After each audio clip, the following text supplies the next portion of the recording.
আমাদের পুরা চট্টগ্রাম আজকে পানিতে ভাসতেছে। এই আলবদর রাজাকারের বাচ্চারা বিরোধী দলীয় নেতা ওয়াকআউট করছেন যে পয়েন্টে। দর্শক, সংসদে ভয়াবহ মারামারি শুরু হয়েছে এই মুহূর্তে চট্টগ্রামের বন্যার বিষয়ে।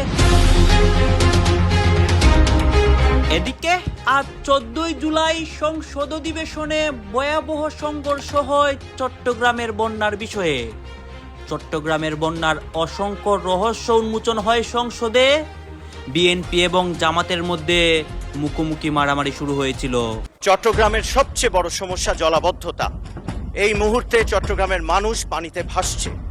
আমিও দেখেছি সংবাদ মাধ্যমে যে অতি বর্ষণের কারণে চট্টগ্রাম শহরের বেশ একটি বড় অংশ তলিয়ে গিয়েছে। এই মতামত যদি এইভাবে অবলীলায় শেষ হয়ে যায় তাহলে ভবিষ্যতে গণতান্ত্রিক এই পদ্ধতির উপর জনগণ আস্থা হারাবে না, শুধু বিদ্রোহী হয়ে।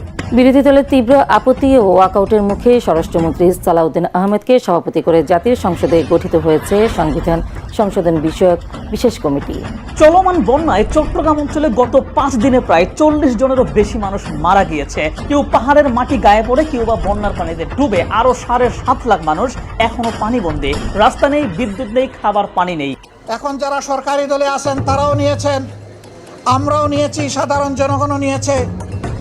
সরকারি দলের নেতা সংসদে সরকারি দলকে দুয়ে দেন জামাতে আমির। আজকে চট্টগ্রামের বন্যা নিয়ে সংসদ অধিবেশনে অসংখ্য ঘটনা ঘটে এবং সংসদের মধ্যে একটা ঝামেলা তৈরি হয় জামাত দল এবং বিএনপি দলের মধ্যে। দর্শক শ্রোতা, গত কিছুদিন যাবতই চট্টগ্রামে বন্যা পরিস্থিতি চলছে। এই চট্টগ্রামের বন্যায় অসংখ্য ঘটনা ঘটে এবং সেই ঘটনাগুলো নিয়ে সংসদে সকল এমপিরা তুলে ধরেছিল। সেই সময় কিন্তু ঝামেলা হয়। আপনারা দেখতে পারবেন এই মুহূর্তে জামাতে আমির যা বলেন এবং স্বরাষ্ট্রমন্ত্রীও এই বন্যার বিষয়ে বা দেশের রাজনীতির পরিস্থিতি নিয়ে নতুন রহস্য উন্মোচন করেন। সব কিছুই তুলে ধরবো এই একটি নিউজ প্রতিবেদনের মাধ্যমে। আপনারা এই সম্পূর্ণ ভিডিওটি ধারাবাহিকলি কন্টিনিউ করবেন। চট্টগ্রামের সবচেয়ে বড় সমস্যা জলাবদ্ধতা। এই মুহূর্তে চট্টগ্রামের মানুষ পানিতে ভাসছে। আমিও দেখেছি সংবাদ মাধ্যমে যে অতি বর্ষণের কারণে চট্টগ্রাম শহরের বেশ একটি বড় অংশ তলিয়ে গিয়েছে।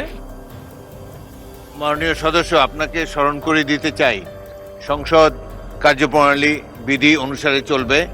আপনার পয়েন্ট অফ অর্ডারটি সংসদের চলমান বিষয়ের উপরে হতে হবে, কিংবা সংসদের শৃঙ্খলা বজায় রাখার ক্ষেত্রে এই সম্পর্কিত প্রশ্ন হতে হবে।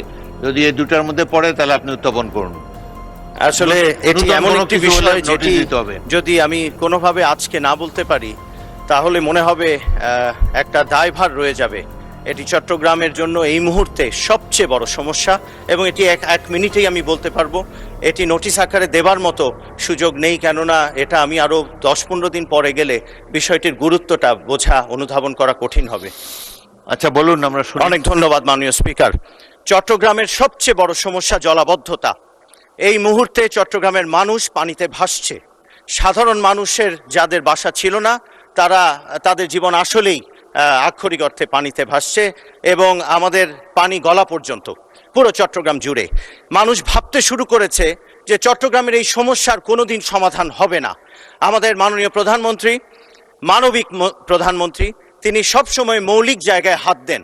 চট্টগ্রামের জন্য যদি প্রথম একটি কাজ করতে হয় তাহলে আমাদের এই জলাবদ্ধতার সমস্যাকে নিরসন করতে হবে এবং সেজন্য এই মুহূর্তে আমাদের পত্র পত্রিকা মিডিয়াতে যেভাবে আমরা দেখছি সেটাকেই যদি আমরা চিন্তায় আনি তাহলে আমাদের দেশীয় এবং বিদেশি বিশেষজ্ঞদের দিয়ে এমন একটি ব্যবস্থা অন্তত কয়েক বছরের মধ্যে আমাদের দাঁড় করাতে হবে যেখানে মানুষ আমাদেরকে যে ভোট দিয়ে বারবার সংসদে পাঠায় এবং নেতাদের উপরে ভরসা করে, জনপ্রতিনিধিদের উপরে, সেই জায়গাটার একটু ধন্যবাদ। মাননীয় সদস্য, চট্টগ্রামের জলাবদ্ধতা দীর্ঘদিনের পুরনো একটি বিষয়, তবুও মাননীয় প্রধানমন্ত্রী হয়তো এই সম্পর্কে কিছু বলতে চান। মাননীয় প্রধানমন্ত্রী। জি, ধন্যবাদ মাননীয় স্পিকার। মাননীয় সংসদ সদস্য, আপনি যেই সমস্যাটি বলেছেন, যেই কালকে থেকে আমিও দেখেছি সংবাদ মাধ্যমে যে অতি বর্ষণের কারণে বিভিন্নভাবে চট্টগ্রাম শহরের বেশ একটি বড় অংশ তলিয়ে গিয়েছে বা মানুষ কষ্ট পাচ্ছে। মাননীয় স্পিকার, এই সমস্যাটি শুধু চট্টগ্রামে নয়, এই সমস্যাটি বলা যায় সারা দেশেই ছড়িয়ে আছে। এটির সাথে আমাদের অনেক কিছু নির্ভর করছে। ঢাকা শহরে এরকম অনেকগুলো বিষয় আছে যেখানে একটু বৃষ্টিতেই পানি বন্ধ হয়ে যাচ্ছে, আটকে যাচ্ছে, জলাবদ্ধতা তৈরি হচ্ছে। মাননীয় স্পিকার, এটি অনেক দিনের সমস্যা আমাদের। মাননীয় সংসদ সদস্য বলেছেন বিদেশি বিশেষজ্ঞ বা দেশীয় বিশেষজ্ঞ।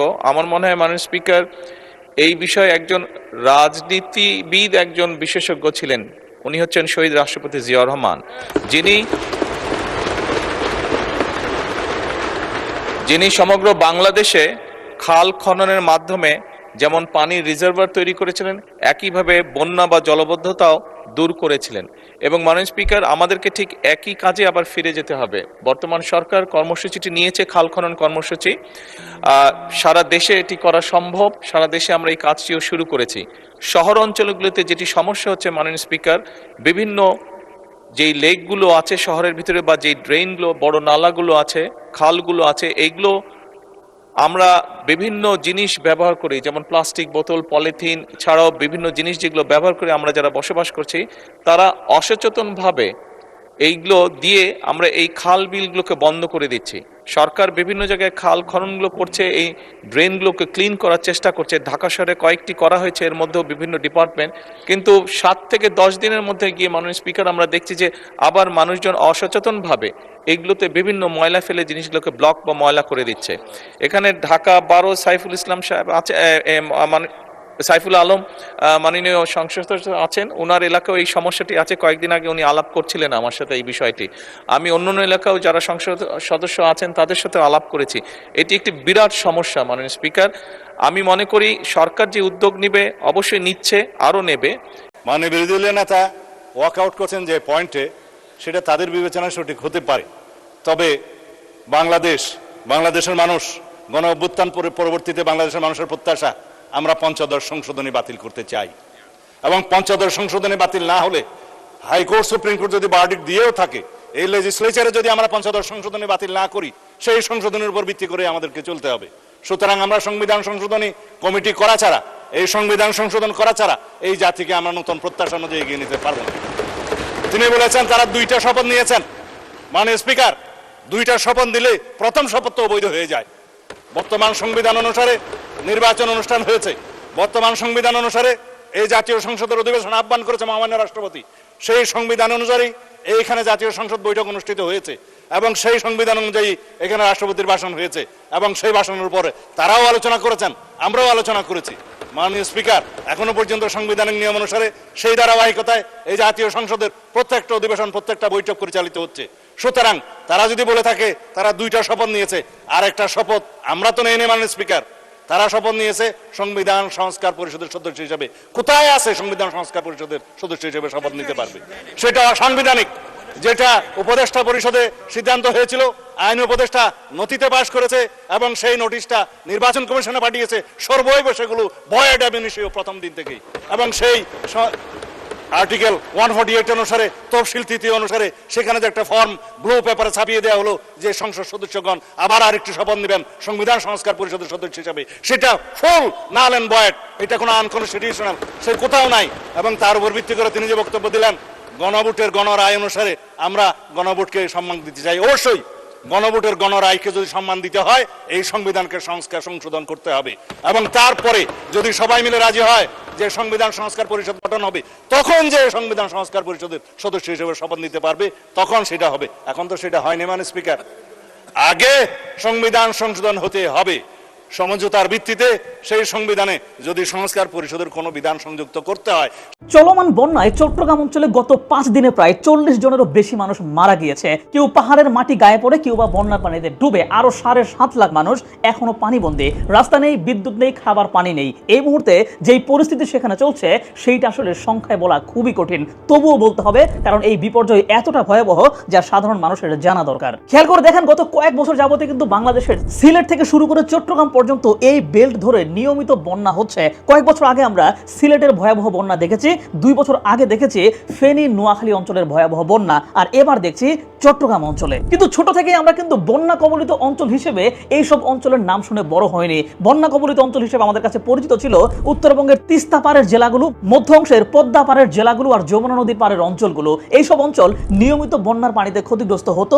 এখনো কিন্তু বর্ষা সিজনে এইসব অঞ্চলে নিয়মিতই বন্যা হয়। কিন্তু সিলেট চট্টগ্রাম তো আসলে পাহাড়ি অঞ্চল বা কিছুটা উঁচু অঞ্চল, এখানে বন্যার কারণটা কি? দেখেন, স্বাভাবিক দৃষ্টিতে আমরা বন্যা বলতে আসলে যেটা বুঝি যে একটা নদীর পানি বাড়তে বাড়তে নদী উপচে যাবে, এরপর তা গ্রামগুলোকে প্লাবিত করবে, বিশাল কৃষি ভূমিকে প্লাবিত করবে, এটাই বন্যা। জামালপুর, গাইবান্ধা বা কুড়িগ্রামে প্রতি বছর এই বন্যাই হয়, যেটার প্যাটার্ন আমাদের জানা। পানি সাধারণত হুট করে এখানে রাতারাতি বেড়ে যায় না, ফলে আগে থেকেই প্রিপারেশন নেওয়ার একটা সুযোগ এখানে থাকে। কিন্তু চট্টগ্রামের যে বন্যাটা এবার হচ্ছে, এইটা কিন্তু এই স্বাভাবিক ক্যাটাগরির কোনো বন্যা না। মানুষ, প্রশাসন আগে থেকেই প্রিপেয়ার হওয়ার সুযোগ পায় না। এই বন্যাটা হচ্ছে মূলত অতিরিক্ত বৃষ্টির ফলে। এই অতিরিক্ত বৃষ্টিও আবার ডাবল প্রভাব বিস্তার করতেছে, কারণ একদিকে চট্টগ্রামে অতিরিক্ত বৃষ্টি হয়েছে, সেইটার পানিতেই রাস্তাঘাট সব তলিয়ে গেছে।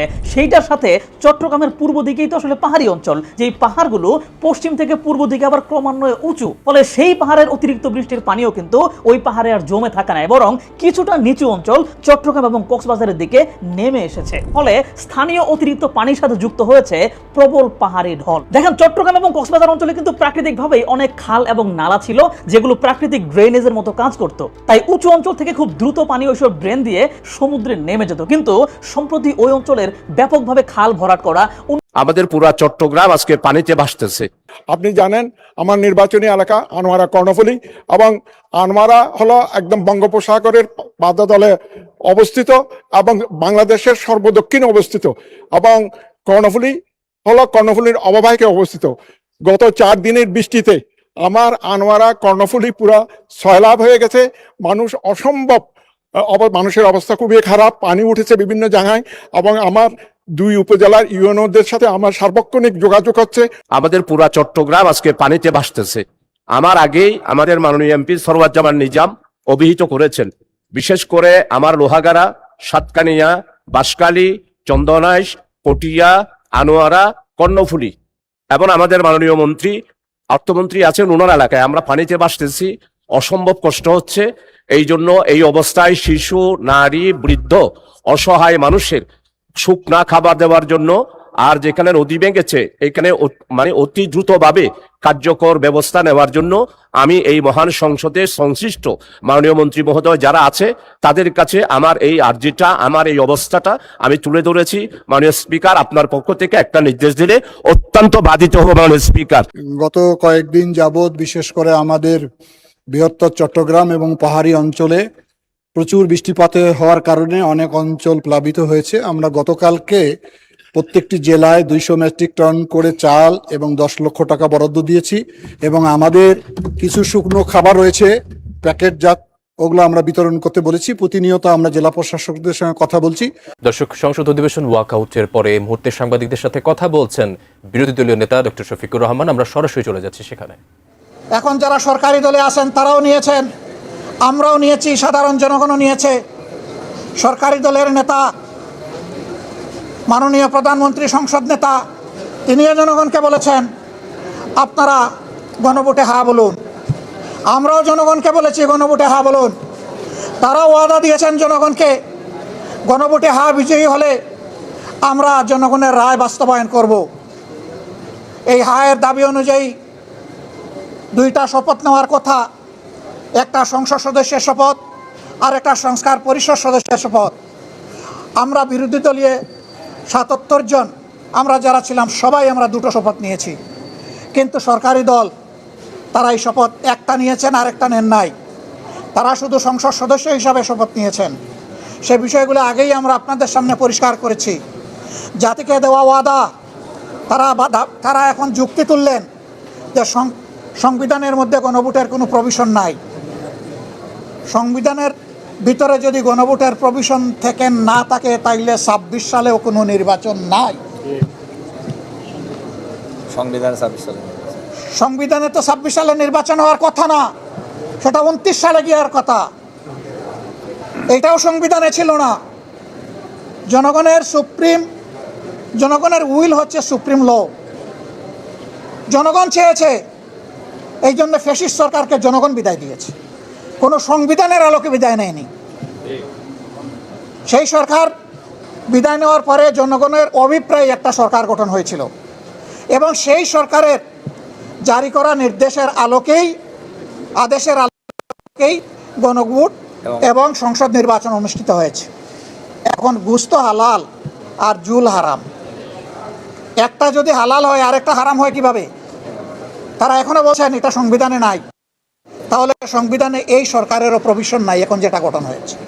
দর্শক আপনারা তো দেখলেন এখানে কি কথা হচ্ছে, অনেকেই কিন্তু অনেক কথা বলতেছে, বিশেষ করে সংসদ অধিবেশনে যেই কথাগুলো হচ্ছে এবং চট্টগ্রামের বন্যার বিষয়ে অসংখ্য কথা, সংসদের বিষয়ে অসংখ্য কথা। গাইজ, এই বিষয়গুলো দেখে এবং চট্টগ্রামের বন্যা নিয়ে সংসদের অধিবেশনের বিষয়গুলো নিয়ে আপনার মন্তব্য কি? আপনার গুরুত্বপূর্ণ মন্তব্য অবশ্যই আপনারা আমাদের কমেন্ট বক্সে লিখে যাবেন। সর্বশেষে আপনাদের কাছে আমাদের একটা ছোট্ট রিকোয়েস্ট থাকবে, আপনারা আমাদের চ্যানেলের নতুন দর্শক হয়ে থাকলে চ্যানেলটি সাবস্ক্রাইব করবেন এবং পাশে থাকা বেল বাটনটি বাজাবেন যাতে করে নেক্সট ভিডিওটা সবার আগে আপনাদের কাছে পৌঁছে যায়। ধন্যবাদ।